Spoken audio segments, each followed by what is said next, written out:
Muy buenas, bienvenidas y bienvenidos a Normaland. El cómic Sangre de Barrio apareció por primera vez en 1989 en la mítica revista El Vivo. Han pasado 37 años y su historia sigue dejando huella y parece que está más vigente que nunca. Tanto es así que una nueva edición se antojaba necesaria, imprescindible, y aquí la tenemos. Bienvenidos a Normaland, el podcast de la redacción de Norma Editorial.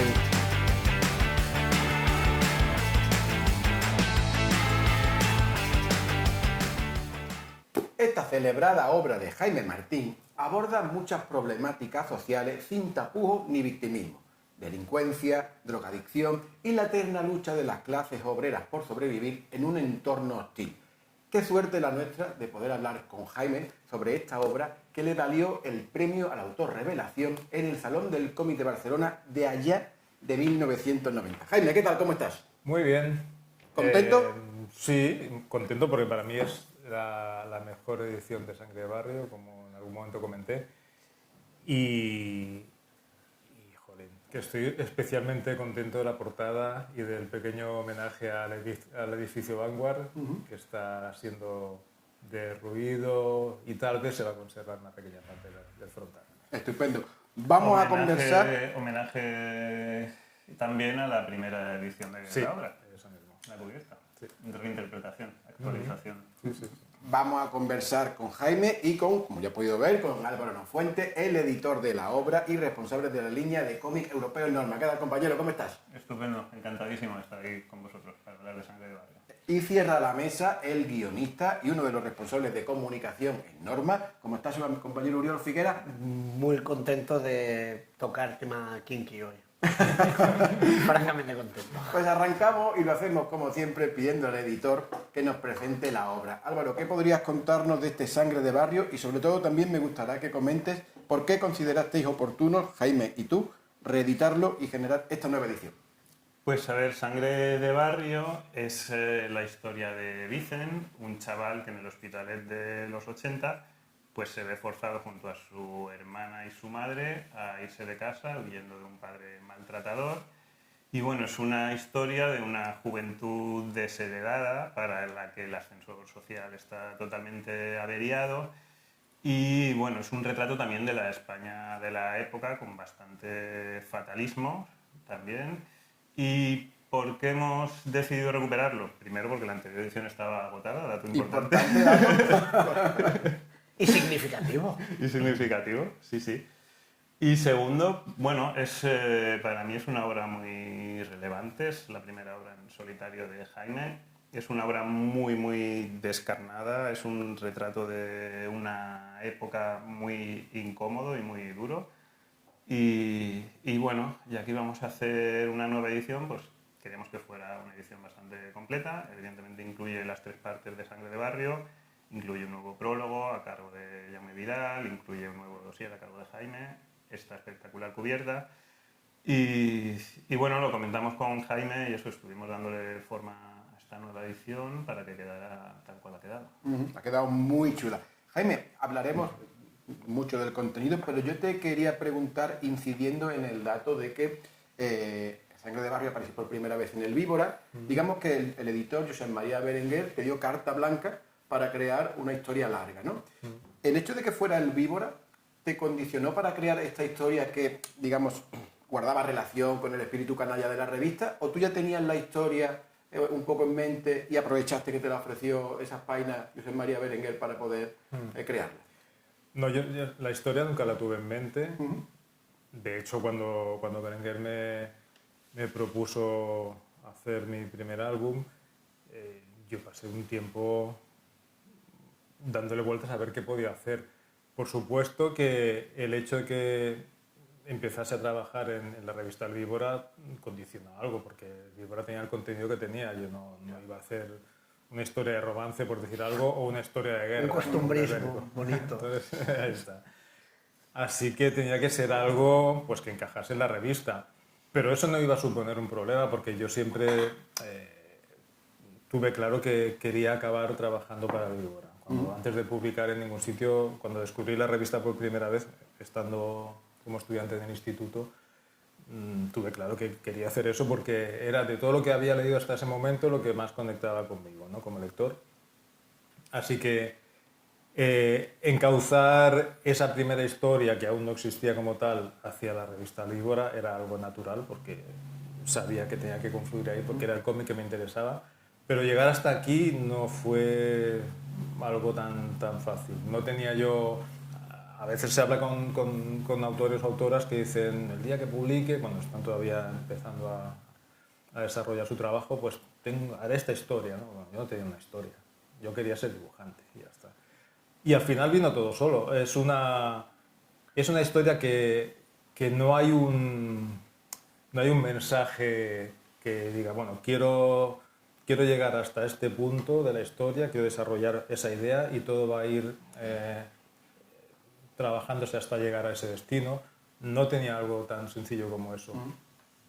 Y al final lo que hice fue simplemente tratar de describir un sentimiento de abandono como yo sentía y mis colegas también cuando éramos adolescentes en el Hospitalet de mediados de los 80. Un sentimiento de abandono, de vivir en una ciudad dura, fea, poco agradecida, que la gente de fuera de Hospitalet nos veía como una especie de tribu de salvajes, que vivíamos en un lugar inhóspito y un poco creo que sin darme cuenta mi intención fue hacer como un fresco que representase ese sentimiento, ¿no? Me gusta que lo hayas pintado como el Bronx, rollo a la catalana, ¿eh? O sea, Sí. Bueno, es que el Hospitalet se llamó durante muchos años Hospitalet Ciudad Sin Ley, como las pelis del oeste. Luego estaba Badía. Celebraba Uri al inicio que íbamos a hablar de lo kinky. Lo kinky es verdad que ahora en la actualidad se ha convertido en un icono pop, ¿no? Pero en los 80 era un estigma, era una condena social, ¿no? Y tú haces un retrato, pero no ni embelleces ni demonizas a los personajes que representan este escenario, ¿no? Esta cultura.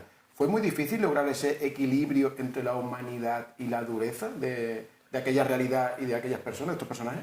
Ya, a ver, no hay que olvidar en todo momento que me estás preguntando cosas que hice hace 37 ya, años. imagino que hay que hacer un ejercicio de memoria importante. Así que lo que te pueda contestar, algunas cosas van a ser más intuiciones que un ejercicio de memoria. Como eres el autor, nos fiaremos de tu intuición. Claro, y te creeremos a pie juntillos. Yo creo que fue más intuitivo y más, incluso diría, visceral de lo que se pueda pensar visto desde fuera. Es decir, en un momento dado, cuando sé que lo que quiero hacer es contar una historia de mi ciudad y me voy a nutrir de cosas que pueda haber oído, que pueda haber visto, que le puedan haber pasado a mis colegas o a conocidos de mis colegas, cuando ya tengo todo eso claro, el procedimiento que usé fue el mismo que utilizo cuando hago historias pues, cercanas. Me junto con mis colegas, nos vamos al terrado de casa, donde sea, empezamos a sacar cervezas, a recordar cosas, a grabar y es un poco, no de esta manera tan así, aunque en algún momento sí que hubo esa reunión, pero era a base de pues, encontrarnos aquí o allá en distintos momentos. Yo iba recopilando toda esa información, les preguntaba, por ejemplo, sabía de uno que había estado en el instituto de formación profesional más jodido de toda la ciudad.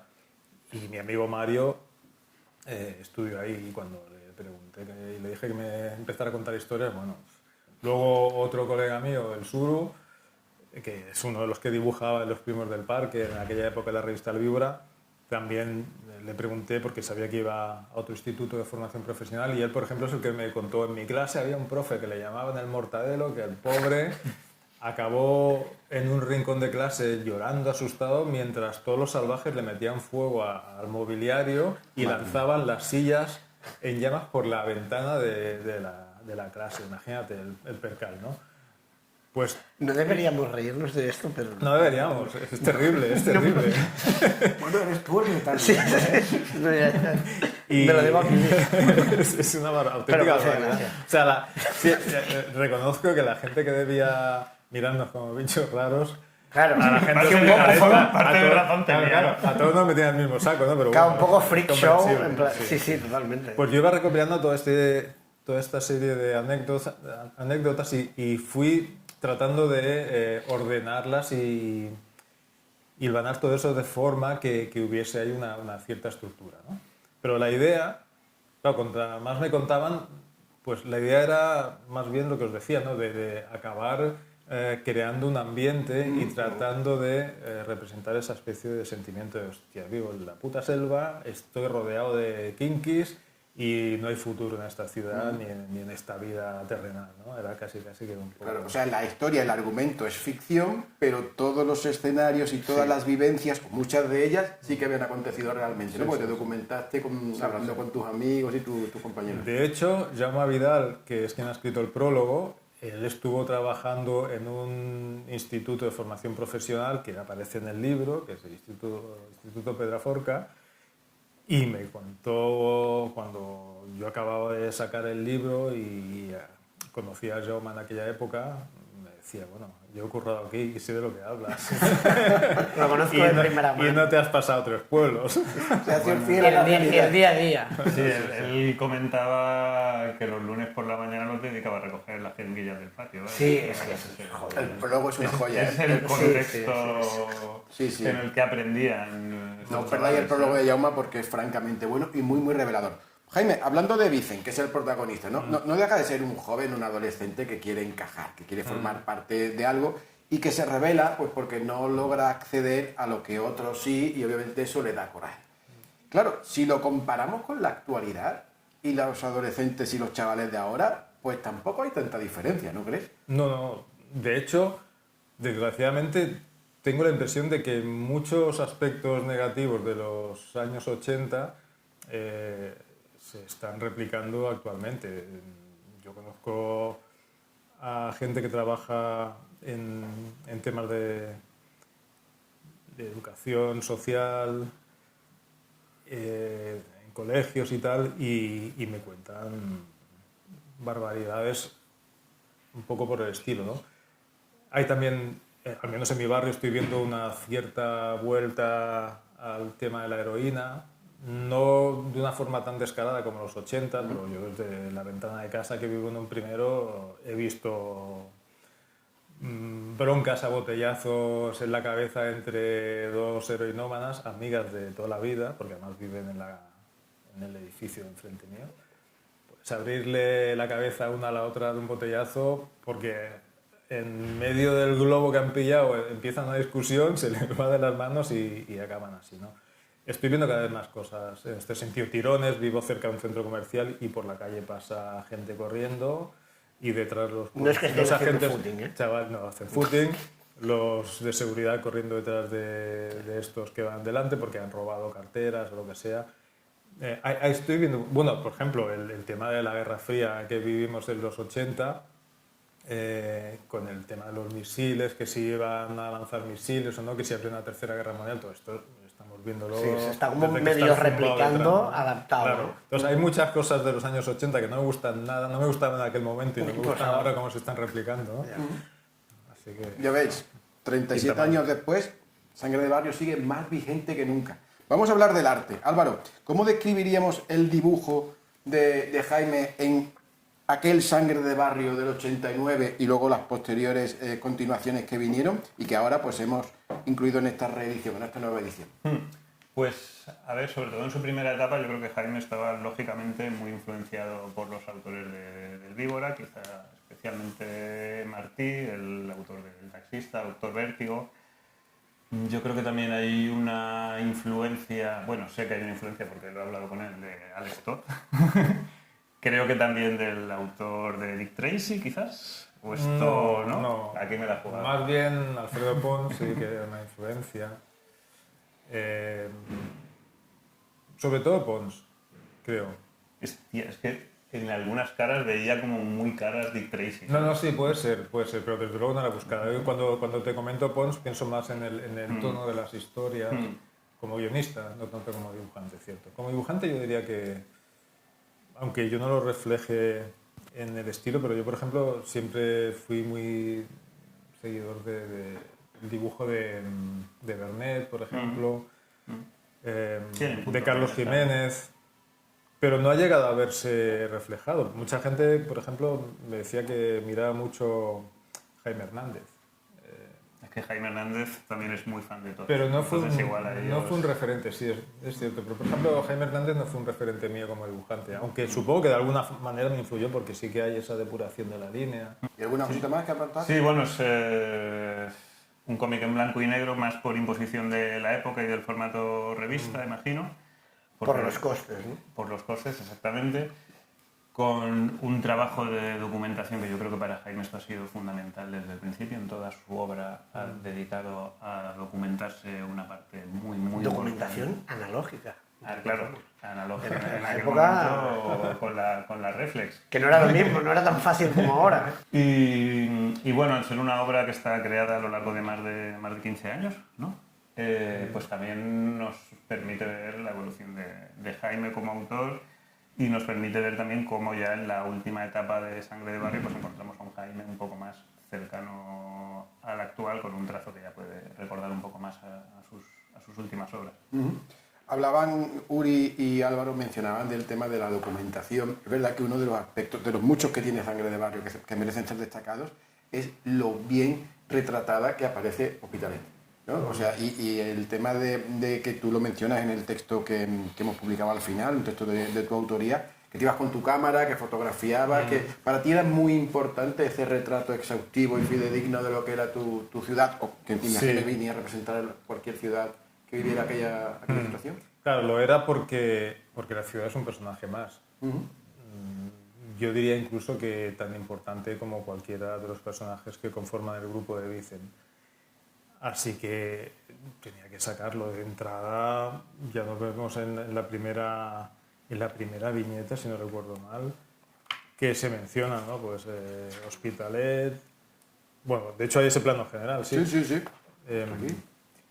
Así que ya es como una declaración de principios. Estamos aquí y esto es lo que hay. Estamos en la selva, ¿no? Así que la documentación importante. Y claro, en esa época lo que decías era documentación analógica. Yo tenía una cámara rusa, una reflex, que pesaba un montón, era todo de hierro, que era difícil de manejar porque era totalmente manual y había que aprender un poco pues, cómo funciona una cámara reflex. Y con eso me iba a hacer fotos. Porque hice un primer intento de dibujar en la calle, pero joder, a mí me da vergüenza estar ahí en un rincón sentado en la calle tomando En aquella fotos. época no era Nada que para... te habían quitado los lápices. Pero lápices, el papel, lo que había. Aunque tenía una navaja. Por si acaso. O Una para afilar el navaja, lápiz. sí, tenía una navaja automática, estas que le das al botoncito, ¿sabes? Sí, hombre. Pincho, porque me la encontré yo cuando iba de pequeño al cole, tenía que atravesar unos descampados donde siempre había kinkis, había barracas, había muy mala gente, habían serpientes que atravesaban el camino y me encontré una navaja ahí. Me la llevé para casa, la llevé encima solo un día por yo qué sé. Por ver qué se sentía. Por ver qué se sentía, efectivamente, sí señor. Y al final la navaja estaba en casa, pero me entretenía.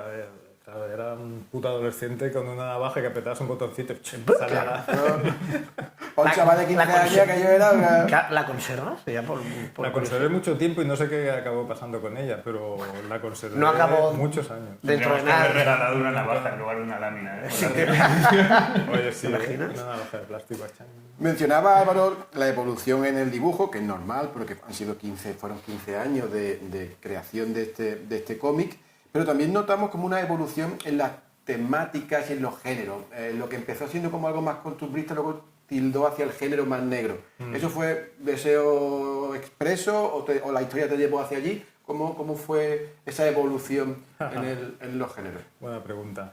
Vamos a ponernos críticos. Eso fue diría una mala praxis por mi parte. Es decir, en esa época yo conocía... Tampoco quiero dar mucho detalle porque esa persona sigue estando... Presente. Sí. Alguien te dijo a una persona sin decir quién. Un amigo me presentó a una persona que se dedicaba a mover drogas para arriba y para abajo en grandes cantidades en la ciudad.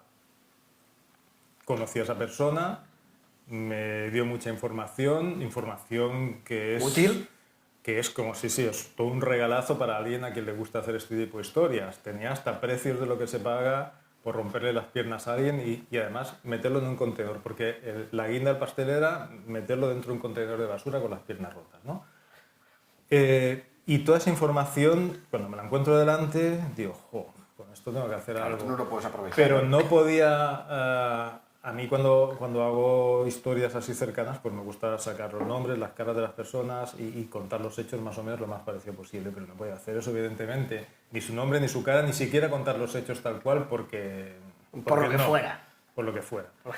Así que intenté camuflar todo eso y los manguis que salen ahí, que parecen sacados de la película Reservoir Dogs de Tarantino, pues yo les pongo una indumentaria parecida para que no recuerde al tipo de personas que se dedican a hacer esa actividad, se dedicaban a hacer esa actividad hospitalaria, que iban más como podíamos y nosotros, y empiezo a cambiar cosas para camuflar todo aquello. Además, yo tenía algún libro que hablaba sobre sectas, y sectas que se dedican a sacar a gente que está enganchada a la heroína, que en aquella época era muy habitual, este tipo de sectas que salvan a todos los heroinómanos.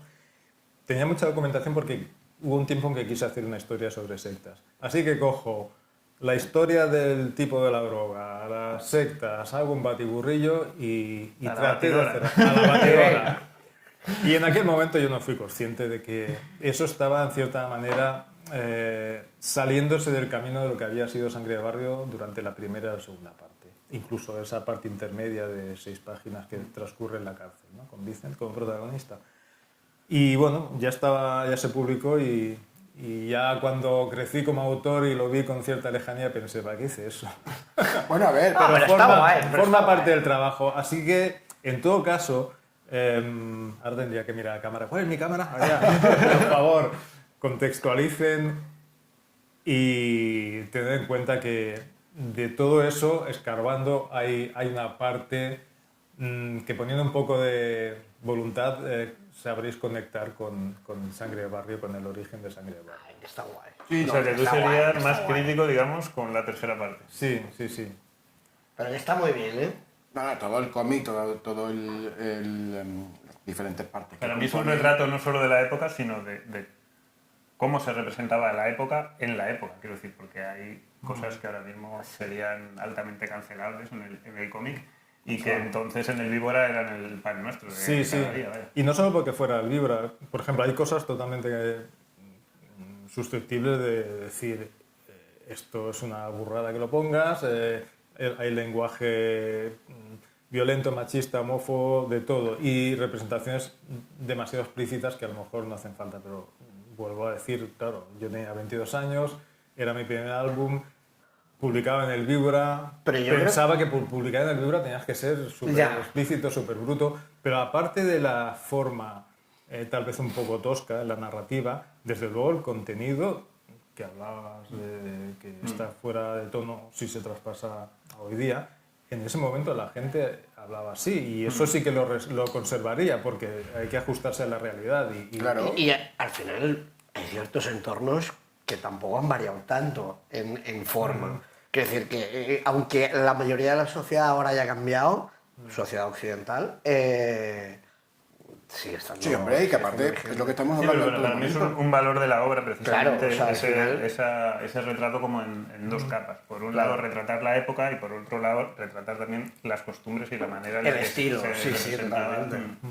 Y seamos conscientes de que los 80 siempre ha sido una época que ha seducido mucho, desde el tiempo. Es decir, es verdad que los 80 han sido para... Y luego Para bien y para mal. Exactamente, ¿no? La cultura kinky y demás ahora se ha convertido en un icono, sí. en un icono pop y en Sangre de Barrio Pero a queda mí muy bien precisamente retratada. lo que hablábamos un poco antes de los personajes y del tema kinky, que ahora se ha como romantizado mucho y tal, que yo lo celebro, a mí me gusta mucho, pero cuando Vincent al final es como un kinky, se va convirtiendo en kinky, no es un kinky de origen y al final siempre convive dentro de él esa dualidad entre querer hacer buenas acciones y ser buena persona con su madre o con su pareja y tal, y verse un poco arrastrado por todo ese mundo, esa jungla y esa dualidad constante. A mí Sí, además me lo alucina están mucho leyendo y eso. dicen no te metas en esto. Exacto. Claro, No va por buen camino. constantemente él dice no, pero al final acaba metiéndose hasta la cocina, ¿no? Yo solo vivía en mi grupo de amigos. Claro. Podríamos decir que, a grosso modo, todos éramos buenas personas, no éramos delincuentes. aunque sí que conocíamos a muchos. Pero, sin ser delincuentes, de esta panda de amigos había uno que si un día le apetecía y se le ponía a tiro, veía una moto que estaba ¿Que le pues, gustaba? a libre disposición, se La tomaba, subía, estaba. se daba una vuelta y... ¡Nada! Que ahora vengo, que me apetece darme una rula. Y hacía cosas así, ¿no? Ese era, Pero ese de era el buena ambiente. fe. Sí. De buena fe. Sí, no deja de la Luego no historia le de- metía fuego a la No. moto, como en la película de... Ya prescrito, Claro, además, claro. tampoco, no pasa nada. La historia de Vicen y de sus amigos en el cómic es la de muchos jóvenes, está claro que sí, es un retrato fantástico de la sociedad de aquella época. Hablemos de la música, Jaime, porque en Sangre de Barrio el rock y el punk nacional están muy presentes, y de hecho de una manera muy cómoda, en el sentido de que forman parte de la historia. Y eso me conduce a pensarte, a preguntarte, perdón, ¿tú ya tenías elegidas las canciones que querías incluir en el cómic y eso te condicionó a la hora de crear las escenas, o fue al contrario, tú tenías ya el cómic hecho y buscaste entre tus grupos de preferidos y demás si había alguna canción que pudiera encajar ahí? Yo creo recordar que la cosa era mucho más fluida. Por un lado, en aquella época yo escuchaba, ahora también, pero en aquella época más lo que se entendía como rock urbano, Leño, Barricada, La Polla Records, etc. Y sus letras me servían muchas veces de inspiración para escribir alguna escena. Así que en ese contexto, cuando yo estaba ya redactando un primer borrador de la historia, iba pensando en escenas, a veces me venía a la cabeza, ostras, es que esto que estoy haciendo me recuerda a aquella canción, o al revés, escuchando una música diría, pues bueno, esto podría Iban de la servir mano. para... Y era como si iban en las dos direcciones, ¿no? La escritura del guión me hacía pescar una canción y a ver si la podía poner allí, y al revés. Fluía de forma bastante natural. Álvaro, hablemos de, ya hemos mencionado el prólogo de Jaume Vidal, pero también hay un texto final que firma Jaime. Hablemos de los extras. ¿Cuáles completan este cómic? Pues tenemos, como bien mencionas, el prólogo de Jaume y un dossier final de Jaime, en el que por un lado pues resulta muy interesante el ver esas fotos de la época y las viñetas que partían de esas fotografías, y también Jaime pues, nos habla de cómo era trabajar en el Víbora de la época y nos habla sobre todo de cómo era hacer un cómic en analógico, ¿no? Porque hablas también del salto al digital, de cómo era trabajar con los primeros ordenadores, y a mí todo esto me resulta muy interesante. A mí me gustó hacerlo, porque poder haber vivido todos esos mundos, el analógico, el digital, y haber transitado por todos ellos. Sí, es que además hay un momento que digo, chicos, esto era una plumilla. Esto era un bote de tinta china. y bueno, además de eso tenemos evidentemente la nueva cubierta y una lámina exclusiva de la primera edición con una ilustración de Vicen que es una absoluta pasada. Con un descampado que está al final de mi calle, todavía está ahí. Tiene la misma pinta que podía ser un descampado de esa época. Ahí está. Fíjate. Sí. Oye, y volviendo a las similitudes entre aquella época y esta, también está el tema de la gentrificación actual, ¿eh? Como en los barrios obreros cada vez resulta más complicado que la gente pueda acceder a una vivienda, pues como le sucedía a Vicen y a sus amigos allí por los 80. Un motivo más para defender esta vigencia de Sangre de Barrio, ¿no? Pero en los 80 allí no quería ir nadie, ahora sí. Ahora O sea, ya. en mi calle hay ya un edificio turístico entero para ellos y algunos apartamentos que alquilan, y justo al lado de mi casa van a construir otro, que me parece alucinante. Yo no sé si saben los guiris dónde se meten. Bueno, o sí, pero el caso es que ahora no están en peligro, pero en aquella época se hubieran lanzado las hienas a por ellos. Ya imagino. Y se los hubieran La cosa es llevado. que... Igual te hubieras encontrado más navajas por allí.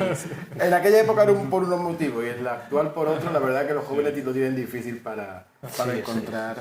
Oye, Jaime, hablando de este perfil, ¿no? de a la hora de documentarte, hemos hablado de la parte gráfica, pero para abordar el argumento era la época también del cine kinky. Los callejeros, El Pico, Deprisa. ¿Tú viste aquellas películas para poder elaborar el guión de Sangre de Barrio? ¿O el mero hecho de vivir en un entorno que te facilitaba la historia no lo encontraste necesario? Claro, yo las conocía ya antes de escribir el guión, porque Eran pelis que se pasaban en el cine o incluso en la tele, así que ya conocía las películas. Tal vez, a lo mejor, seguramente podría ser que volviese a ver alguna, supongo, pero ya las conocía sobradamente. De hecho, uno de estos delincuentes juveniles había pasado por mi colegio, había estado ahí estudiando un corto espacio de tiempo y un día apareció por allá con un colega más, paró el coche delante y le metieron fuego al despacho de la directora y salieron corriendo. O sea que Fascinante. la realidad siempre supera la ficción. Sí, fascinante. esto en el año O sea, no eran 78. películas, eran documentales. Sí. Esto en el año 78, si no recuerdo mal. Yo debía estar haciendo séptimo de GB. Jaime, tú Fantasía. has contado en más de una ocasión que has tenido una relación de, vamos a llamarle amor-odio, pero era como una especie de distanciamiento, aproximación con Sangre de Barrio, porque claro, como fue tu primera obra de largo aliento, que te encumbró, que te valió tanto reconocimiento, luego te ha ido acompañando, ¿no? Y es como que el autor de Sangre de Barrio, como que tenía siempre ese apellido, ¿no? Sí. ¿Cómo llevas? ¿En qué momento estás ahora que sacamos esta nueva edición? Ya me reconcilié hace tiempo, pero es cierto que lo llevé mal durante una época porque parecía que me había hecho otra cosa que Sangre de Barrio y claro, cuando yo me miraba Sangre de Barrio después de tantos años pensaba, pues esto está mal dibujado, la narrativa se puede mejorar, bueno, en fin, hay escenas que no necesitan ser tan explícitas, me lo miraba y no sabía por dónde cogerlo.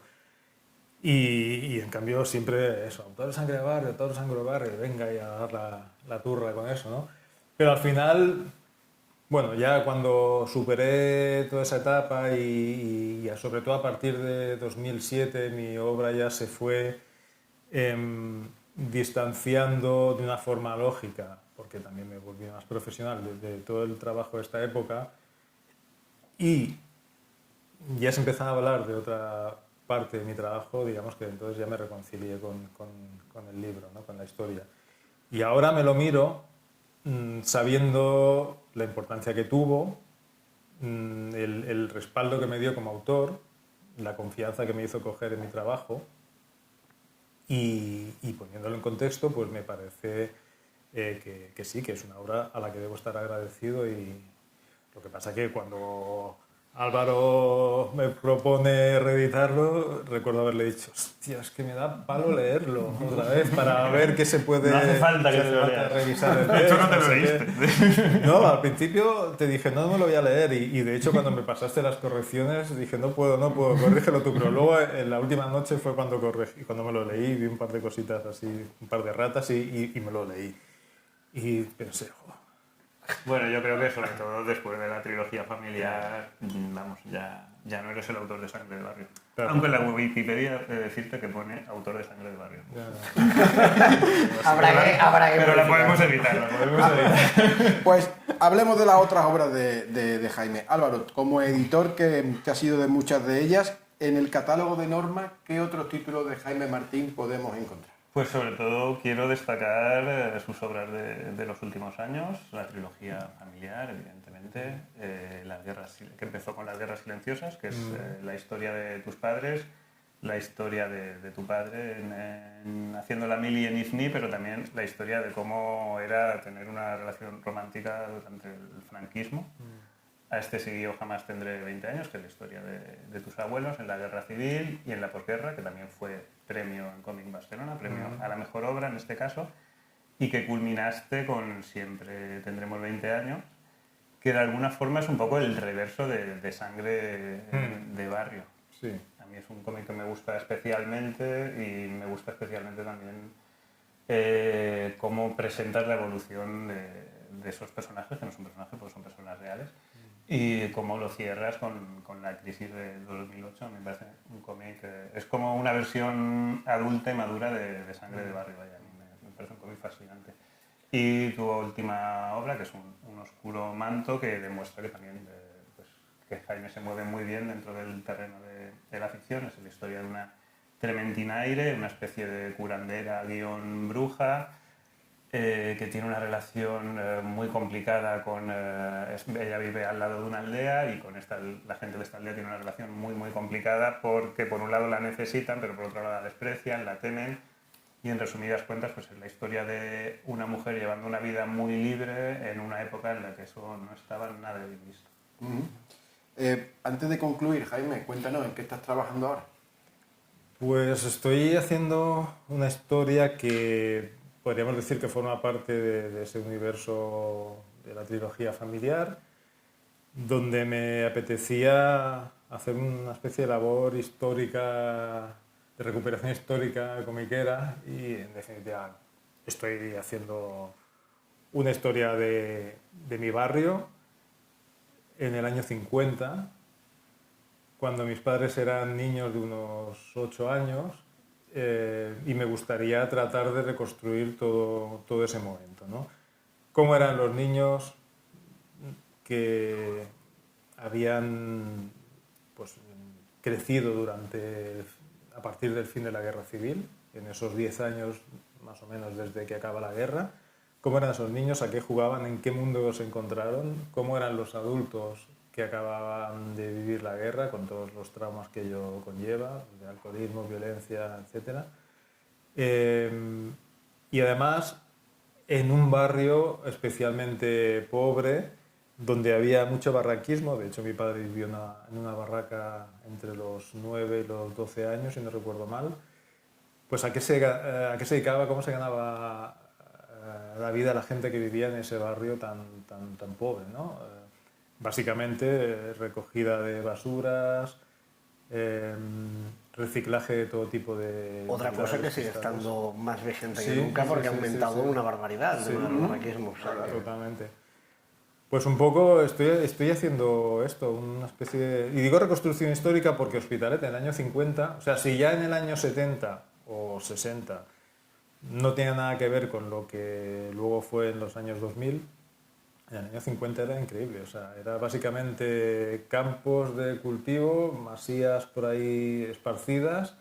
La ciudad de Hospitalet está muy reducida a unos pocos núcleos, micronúcleos de 4 calles agrupadas, el ayuntamiento en el otro extremo de la ciudad y zonas de barracas.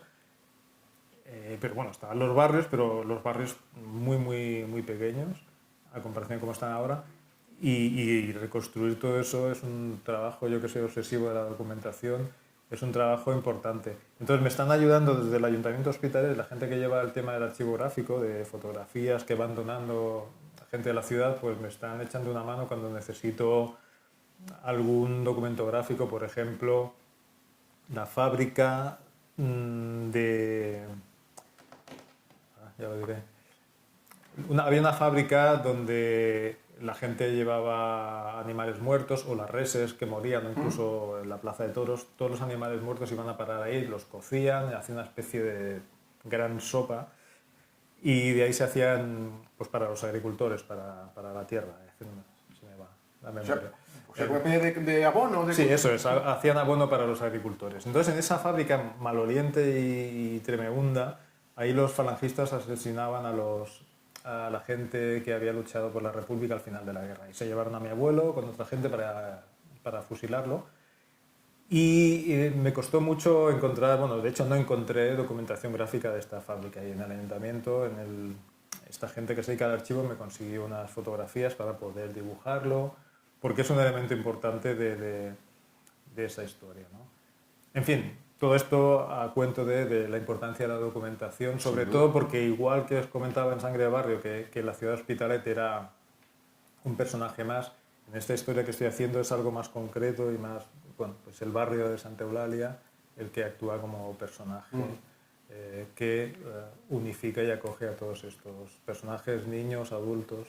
Pues qué ganas me entran de leerlo, Jaime. ¿Cómo lo llevas? ¿Cuándo crees que lo tendrás acabado? A mí lo que me entran ganas es de avanzar rápido porque esto va lento. Yo creo que me quedan tranquilamente 2 años y medio para acabarlo. Bueno, seremos pacientes porque seguro que el resultado merece la pena.